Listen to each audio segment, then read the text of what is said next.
Robin Gray is live for us in Paris now, and she's competing, Robin, at 46 against people half her age.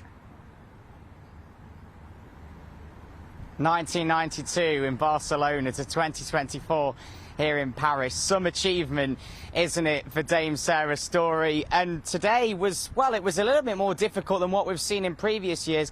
This time, just winning it by under 5 seconds. And the course was very different to usual as well, a lot shorter for her, more than ever.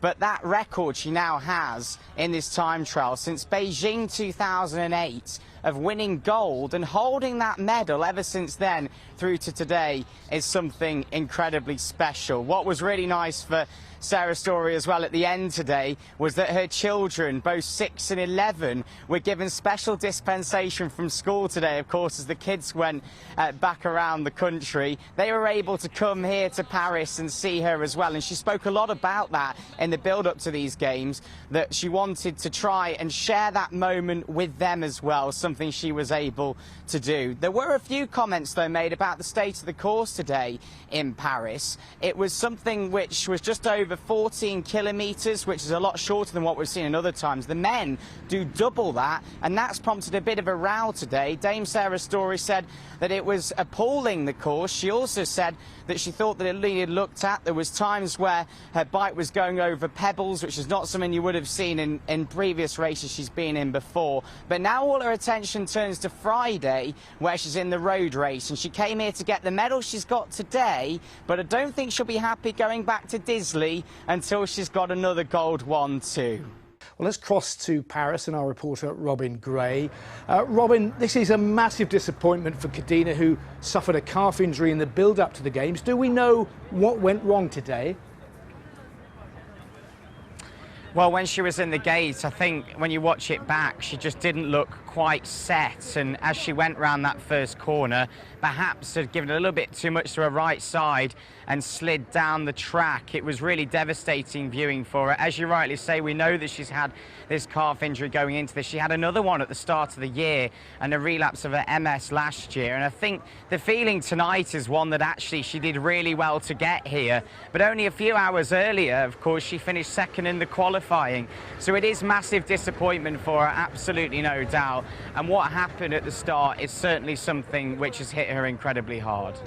She is due, Robin, to go again in the mixed team sprint on Sunday. Do we know if she'll be able to compete then?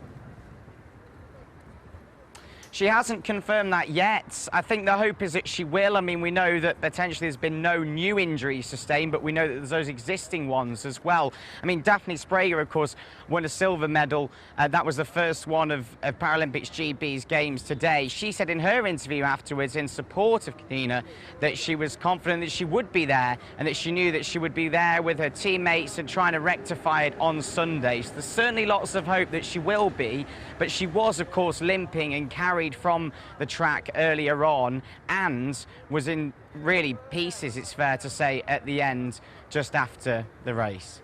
Yeah, she is one of the team's big medal hopefuls, two-time defending champion in this event. Has there been any response so far from Kadina or indeed the team?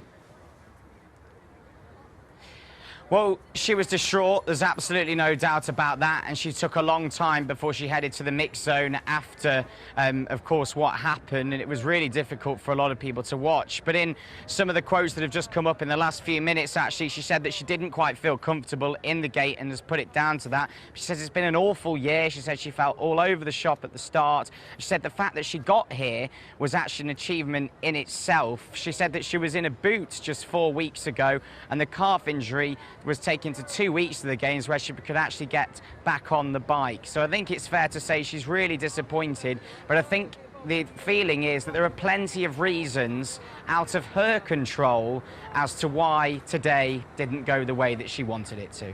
Let's get some reaction to it with our reporter Robin Gray, who's in Paris now. And I mean, they absolutely smashed it, didn't they, Robin? They certainly did. And for Alfie Hewitt, it's the one he's been desperate for, isn't it?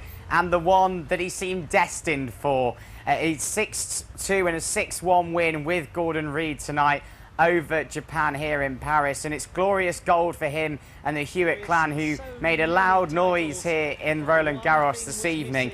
Now, of course, there's been so many times when he might have dreamt of getting on the gold podium, but at the end he got to sing the national anthem and have that moment too. There are Great Britain flags everywhere, and also the colours of Norwich City dotted around with his proud family as well. I had a little chat with his mum, Sarah, and she was absolutely made up, as you can imagine. I can. How wonderful. And of course, he's in the singles final tomorrow, so it could be another gold. Yeah, he's against the world number 2, Takeshi Oda, tomorrow at Roland Garros, so there's not too much party and celebration about it tonight because all his supporters and Alfie himself have got to find themselves just back here tomorrow. What is interesting, though, is that after his Wimbledon success, this would perhaps complete a golden slam for him. And with a family holiday booked in Ibiza next week, perhaps it could be one of a double gold celebration. Let's hope so, Robin. Thank you very much. Let's speak to our reporter Robin Gray, who is in Paris. So a record-breaking day for Great Britain. Just tell us what happened yesterday. Well, it was certainly a day to remember, to say the least. I mean, Hannah Cockcroft getting her 4th gold medal in as many Paralympic Games, starting that run all the way back in 2012 as well. And as you mentioned as well, Sabrina Fortune not only getting a gold medal for the first time in shot put for herself after bronze in Rio, but actually going and breaking her own world record. She said to me afterwards that she was thinking she might just get over 14 metres, yet in her first throw she went and got over 15 as well. There were some memorable medals in swimming as well for Maisie Summers-Newton as well as part of that. It was a wonderful day in rowing as well. So really, for Paralympics GB, their most successful day in a century, and one that they will certainly be never forgetting. And just tell us about the rowing squad, another highlight there. Yeah, absolutely. I mean, the one that I would pick out would be Lauren Rowles and Greg Stevenson, the two who did so brilliantly. And for Lauren, that's her 3rd gold in as many games. This is somebody who from Birmingham has been speaking this week about balancing motherhood with going forward into the games like she has. And this time Greg was a new partner in the boat for this time for her, so they both were talking about the sacrifices that they've been making, and to do it 3 times in a row I think is something that has been really applauded by many across the world. Lauren also very much set on future success now, and it wasn't the only medal on a very successful day for rowing. There were silvers as well, there was a gold for the 4 as well, so lots of success in rowing, and certainly Paralympics GB very pleased with that side of things. Kadina Cox had a tough time the other day, but redemption in the team event. Absolutely, yeah, it was awful scenes if you saw them just a few days ago. That was when she was in the individual race and she slipped down the side of the track just on the first corner. She'd had a terrible time going into the games of calf injuries, a relapse of her MS as well. She said she was in a boot just 4 weeks ago as well going into this. But with her team and the likes of Jacco van Gas as well in there, they got their gold. And what was so important, I think, for them is that they overcame it. Of course, for Kadina, she wanted that chance to get back on the medal podium. And I think if you'd asked her a few days before, her world was rock bottom.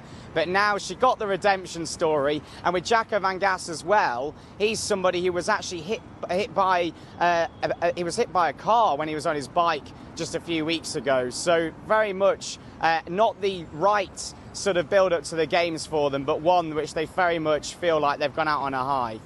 Robin Gray in Paris. More to come today. I know we'll no doubt speak to you again. Thanks very much indeed.